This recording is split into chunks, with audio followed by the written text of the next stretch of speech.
हमारे स्तन में वो सूज गए हैं या फिर क्या हो ब्रेस्ट इंगॉर्जमेंट हो गया है।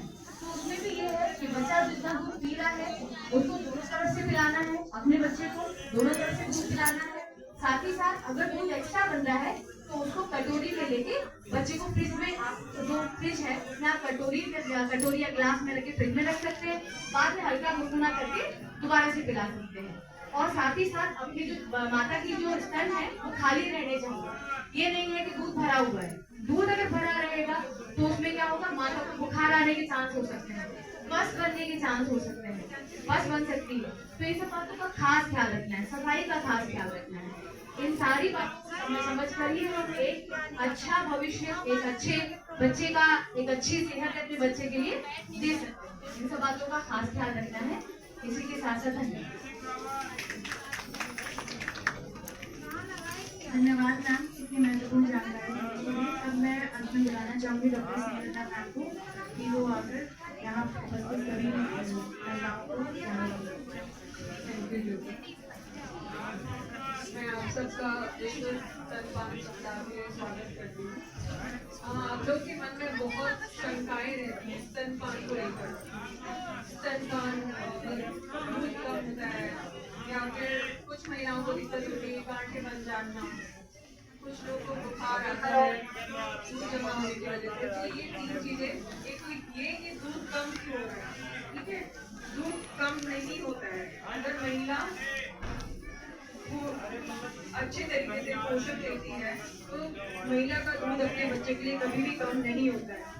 जैसा कि डॉक्टर कृष्णा ने आपको बताया, पहला जो गाढ़ा दूध होता है वो बच्चे को देना बहुत जरूरी है। कुछ लोग सोचते हैं पीला है, गंदा है, कुछ इन्फेक्शन तो नहीं है इसमें।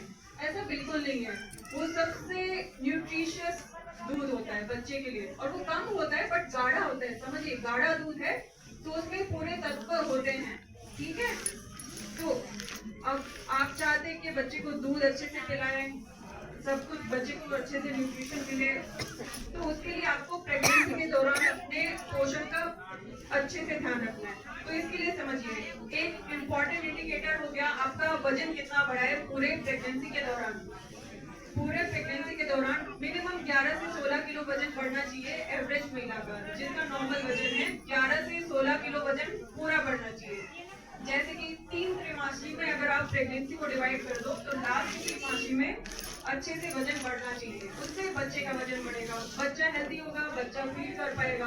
ठीक है, तो हेल्दी बच्चा, हेल्दी मदर, फीडिंग सक्सेसफुल होगी ही होगी। ठीक है, तो आप जब माता जो होती है वो सोचती है कि पहला जीवन घूटी दे दें। कुछ प्रथाएं होती हैं हमारे घरों में, बट कोई जीवन घूटी नहीं देना है। माँ का जो गाढ़ा दूध है वही जीवन घूटी है। उसके अलावा माँ को ऊपर से कुछ माँ को दे सकते हो, बच्चे को कुछ नहीं देना है। ठीक है, इसका ध्यान रखिए। पहली बार आप सोचते हैं कि एक बूंद से क्या होता है, बट कुछ नहीं देना है। अगर आप माँ का दूध दे रहे हैं तो सिर्फ माँ का दूध देना है। मिक्स फीडिंग, आप कभी माँ का दे रहे हैं, कभी आप डब्बे का दूध दे रहे हैं, ऐसा करना बच्चे के लिए, आंतों के लिए एकदम नुकसानदायक होता है। इस चीज को आप हमेशा ध्यान में रखिए कि मिक्स फीडिंग सबसे बुरी होती है। या तो आप डब्बे का दे दीजिए अगर डॉक्टर ने आपको बोला है कि आप नहीं करा पाएंगे, पर माँ का दूध का कोई